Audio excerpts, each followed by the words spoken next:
बिस्मिल्लाहिर्रहमानिर्रहीम। अस्सलाम वालेकुम। क्या हाल चाल है? आज मैं आपके साथ बहुत अच्छी अच्छी टिप्स एंड ट्रिक्स शेयर करने जा रही हूँ। आटा अक्सर जो है ना, बारिशों के मौसम में सील जाता है, चूंटियाँ आ जाती हैं और इसमें घुन हो जाते हैं। तो उसके लिए मैं बड़ी अच्छी सी शानदार सी टिप लेके आई हूँ। आपने गीले हाथों का इस्तेमाल बिल्कुल भी नहीं करना। और ये मेरी टिप जो है ना, आपको बहुत ज़्यादा अच्छी लगेगी और आपका आटा बहुत अच्छा गूंदेगा। तो हमारी जो टिप क्या है जी, हमने आटे में, जब हमारे घर में आटा आता है उसको किसी बाल्टी में, बकेट में आपने रख देना है और उसमें 1 चम्मच आपने हल्दी ऐड कर देनी है। हल्दी जो होती है ना, उसकी स्मेल से चूंटियाँ बिल्कुल भी नहीं आएंगी, ना ही इसमें सीलन पैदा होगी। और इसके बाद जो दूसरी चीज़ है ना, वो बहुत ज़्यादा कारआमद है, बहुत अच्छी है, वो है नमक। अक्सर हम आटा गूंथते हुए नमक जो है वो शामिल करते हैं, लेकिन जब हम 1 चम्मच या आधा चम्मच आपने आटे की क्वांटिटी के मुताबिक ना उसमें शामिल कर देना है। तो ये आधा चम्मच आपने नमक मिला दिया। इसके बाद आपने इन सबको मिक्स कर देना है अच्छी तरीके से। नमक जो है वो हमारे आटे में घुन नहीं पैदा होने देगा, और जो हल्दी है वो उससे एक तो सीलन नहीं होगी और दूसरे चूंटियाँ नहीं आएंगी। तो आपका आटा जो है बिल्कुल ख़राब नहीं होगा और जहाँ भी रखा होगा इन चीज़ों से महफूज रहेगा। दूध उबल रहा है, दूध उबलते उबलते गिर जाता है, तो मैं करूँगी यहाँ पे अखबार का इस्तेमाल। हमने साफ़ी जो हमारे किचन में मौजूद होती है, नैपकिन मौजूद होता है, उससे नहीं करना, बल्कि वो हम हर बार फेंक भी नहीं सकते, वॉश भी नहीं कर सकते। हमने एक अखबार का पीस ले लेना है, उसमें इस दूध को एब्जॉर्ब कर देना है। अखबार में एब्जॉर्ब करने की जो है ना मौजूद होती है ताकत। तो हमने कोई कपड़ा नहीं लेना, टिशू लें या फिर अखबार लें। चूल्हे पर जितना भी वो गिर जाए उसको साफ करें, एब्जॉर्ब करें इसी तरीके से, और बकिया जो है उसकी सफाई कर लें और इसको आप डस्टबिन में थ्रो कर दें। और दूसरी तरीके है कि दूध का जब हम खोया बनाते हैं ना, वो चाहते हैं कि सफ़ेद, तो जैसे बाज़ार की बर्फ़ी सफ़ेद होती है, खोया सफ़ेद होता है, तो उसको आपने हल्की आंच पे नहीं पकाना। हल्की आंच पे पकाने से दूध पीला हो जाता है, और तेज़ आंच पे अगर उसे खुश करेंगे ना तो दूध सफ़ेद रहेगा। फिर आप उससे बर्फ़ी बनाएं या खोया बनाएं, तो वो आपका जो दूध है ना, जो भी मिठाई वगैरह बना रहे हैं वो सफ़ेद ही रहेगी और दूध जो है वो पीला नहीं होगा बिल्कुल भी।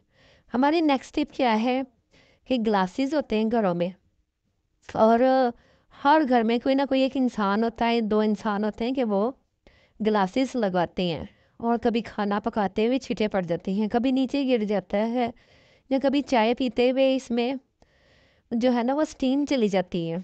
तो इसकी सफाई 1 हफ्ते में बेहद ज़रूरी है। मैं भी लगाती हूँ अक्सर पढ़ाई के दौरान और रीडिंग के दौरान। तो इसकी सफाई बेहद ज़रूरी है। तो सफाई के लिए जो हमारे इसके अंदर एक केस होता है, उसके अंदर जो कपड़ा होता है ना, उससे नहीं सफाई करनी चाहिए, बल्कि टिश्यू के साथ करनी चाहिए। तो यहाँ पे मैं ले रही हूँ सफाई के लिए नारियल का तेल। ये बहुत अच्छा होता है। ये नारियल का तेल हमने दोनों लेंजेस पे लगाया और उसके बाद इसको फैला दिया सारे में अच्छी तरह, ऊपर नीचे, ये सारा दाएं बाएं जो इसकी लेग्स वगैरह होती है, इन सब में हमने लगा देना है। और लगाने के बाद ना इसको 2 मिनट के लिए आप छोड़ दें, तो जो इसकी डस्ट है ना वो अपनी जगह छोड़ देगी। और इसके बाद हमने क्या करना है जी, हमने टिश्यू ले लेना है एक। तो टिश्यू से इसका जितना भी ऑयल है ना वो सारा एब्जॉर्ब कर लेना है। टिश्यू में जो है ना, ये एक ख़ास एजेंट होते हैं जो किसी भी गीली चीज़ को, ऑयली चीज़ को ना एब्जॉर्ब कर लेते हैं फ़ौरन से।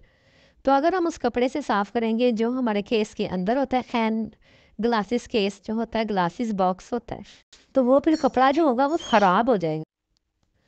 वो कपड़ा हमने ख़राब नहीं करना, वो हमने वैसे का वैसे ही रखना है। कभी कभार जो डस्ट लग जाती है वो सिर्फ उसकी सफाई के लिए होता है, लेकिन जब हमने ज़्यादा सफाई करनी है, अच्छी वाली सफाई करनी है ग्लासेस की, तो ये 1 हफ्ते में बहुत ज़रूरी है। और इसका सारा जो ऑयल है ना वो अच्छे तरीके से आपने इसको साफ़ करना है।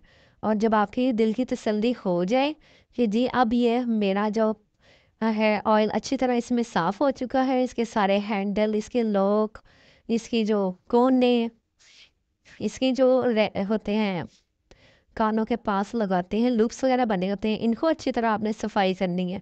जितनी ये डस्ट होती है ना तो ये ख़त्म हो जाएगी इससे। अच्छा जी, चलते चलते जो लोग मेरे चैनल पर नए हैं तो वो सब्सक्राइब कर लें, और जो पहले से देख रहे हैं उनका बहुत बहुत थैंक्स।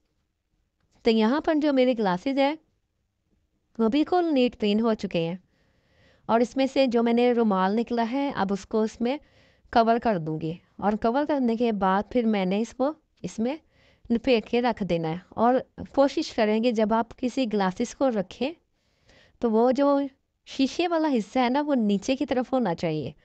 उससे क्या होगा, ये जो हैंडल है ये ऊपर की तरफ होने चाहिए जो हम कानों पर लगाते हैं, और शीशे वाला हिस्सा नीचे की तरफ होना चाहिए।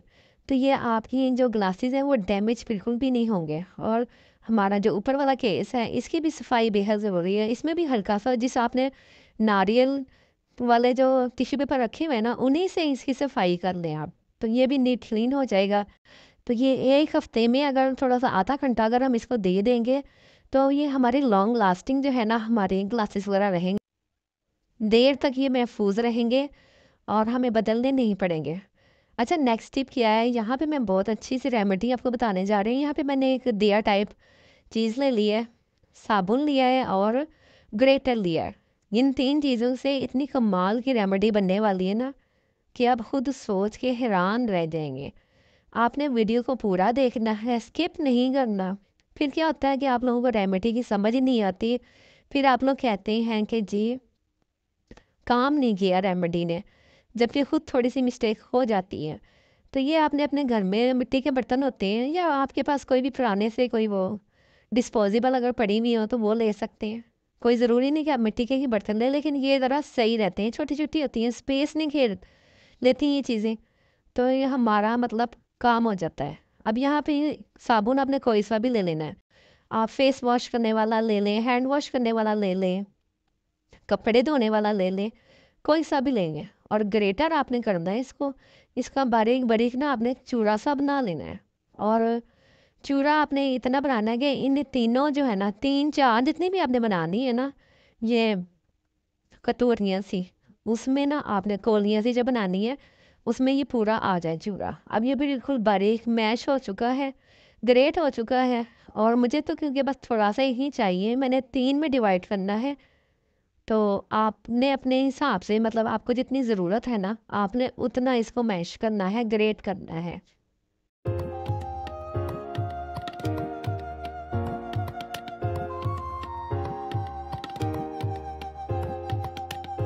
अब मैंने यहाँ पर ग्रेट कर लिया है और तीनों जो है वो मिट्टी के बर्तन प्यालियाँ से ले ली हैं, और इनको साबुन को तीनों हिस्सों में डिवाइड कर दिया है।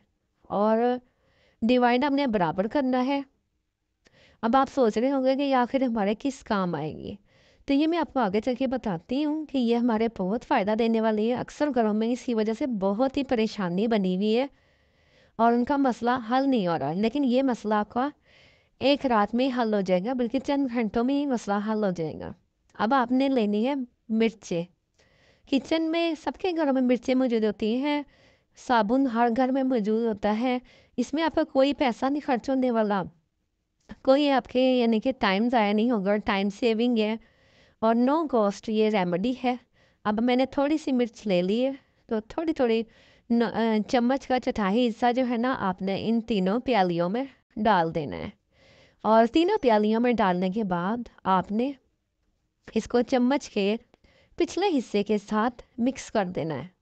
तो ये काफ़ी मिर्चीली सी और ना अजीब सी एक रेमेडी तैयार हो गई है चूहों के लिए।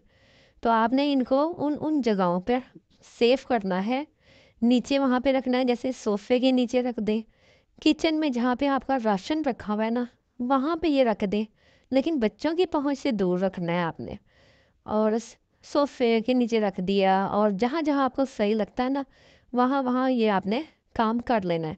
तो चूहे जो है ना इसके करीब तो आएंगे, लेकिन इसकी वजह से ना अगर इनके मुंह में थोड़ा सा भी चला गया तो वो भाग जाएंगे, क्योंकि मिर्चें हैं उनको जिस तरह इंसानों को इसके करीब आने से छींकें लग जाती ना, तो इसी तरह चूहों को उससे ज़्यादा प्रॉब्लम होती है। तो ये बहुत मतलब आजमूदा रेमेडी है, आपने ज़रूर ट्राई करनी है। अगर आपको मेरी वीडियो अच्छी लगी है तो लाइक ज़रूर करना है आपने। मेरी तबीयत बहुत ख़राब थी लेकिन फिर भी मैंने ना वीडियो बनाई है, और मेरा दिल जब खुश होगा जब आपसे सब्सक्राइब भी करेंगे, लाइक भी करेंगे और शेयर भी करेंगे। इससे मेरी हौसला अफजाई होती है, मुझे बहुत खुशी होती है जब कोई कमेंट भी लिखता है। और अपना बहुत सा ख्याल रखिएगा। इंशाल्लाह ताला फिर अच्छी रेमेडीज़ के साथ मिलूँगी। अल्लाह हाफिज़।